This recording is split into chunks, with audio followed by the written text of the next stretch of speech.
Julien Yombouno, Mamadou Paté Diallo, Maurice Sanda Kouyaté, Charlotte Daffé sont les ministres nouvellement nommés par le président de la transition guinéenne, Mamadi Doumbouya, le 25 octobre 2021. Ils sont chargés respectivement des ministères du Travail et de la fonction publique, de la santé et de l'hygiène publique, des affaires étrangères, de la coopération internationale, de l'intégration africaine et des Guinéens de l'étranger et de la pêche et de l'économie maritime. Ces nominations portent à 7 le nombre de ministères pourvus.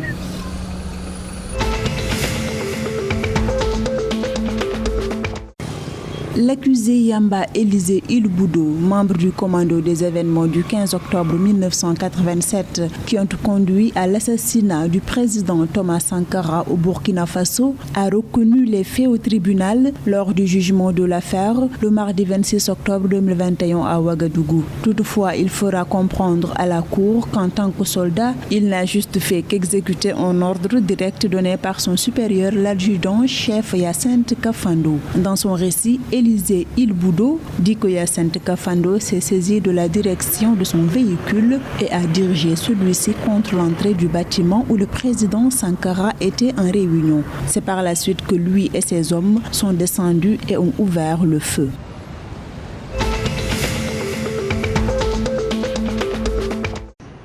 Dotée d'une capacité de traitement de 4000 tonnes de fèves de cacao par an, la Sierra Leone a lancé sa première usine de transformation de cacao le 23 octobre 2021. Ce nouveau projet a été initié par la compagnie Capitol Foods. Le cacao est une culture d'exportation majeure pour le pays avec une récolte en moyenne de 15 000 tonnes par an. La Sierra Leone est le 6e producteur africain de la fève derrière la Côte d'Ivoire, le Ghana, le Nigeria, le Cameroun et l'Ouganda, d'après les données de l'Organisation internationale du cacao.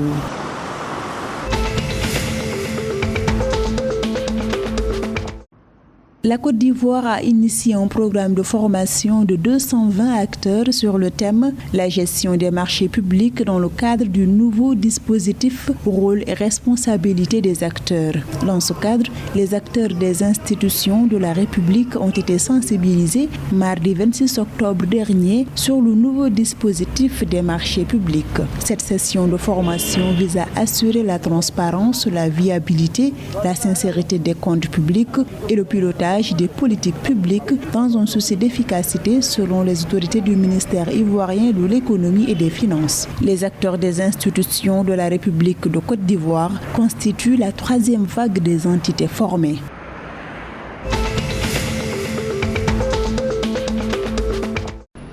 Le Sénégal élabore une stratégie de renforcement des compétences pour l'intégration des enjeux climatiques dans un système éducatif. Cette mesure permettra de créer une dynamique nationale de gestion de l'environnement et des ressources naturelles du pays, indique le ministère sénégalais de l'Environnement. Cela doit s'inscrire dans des actions d'information, de sensibilisation, d'éducation, de formation et de participation citoyenne au sein de toutes les politiques publiques et à chaque étape de l'éducation, que celle-ci soit formelle ou informelle. L'ambition affichée de cet appui est d'accompagner les futurs citoyens et citoyennes à faire face aux effets du changement climatique.